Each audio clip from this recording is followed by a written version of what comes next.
యూపీలో ఏ పార్టీకి సంపూర్ణ మెజార్టీ రాదని సర్వేలు తేల్చేయడంతో హంగ్ అసెంబ్లీ తప్పదనే సంకేతాలు వెలువడుతున్నాయి.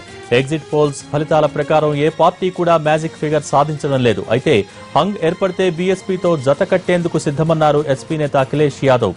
బీజేపీ అధికారంలోకి రాకుండా అడ్డుకోవాలనే కృతనిశ్చయంతో ఉన్న అఖిలేష్ మహాకూటమి ఏర్పాటు చేసే యోచనలో ఉన్నారు. మాయావతితో దోస్తీ చేసేందుకు ఎలాంటి అభ్యంతరం లేదని బీబీసీకి చెప్పారు అఖిలేష్.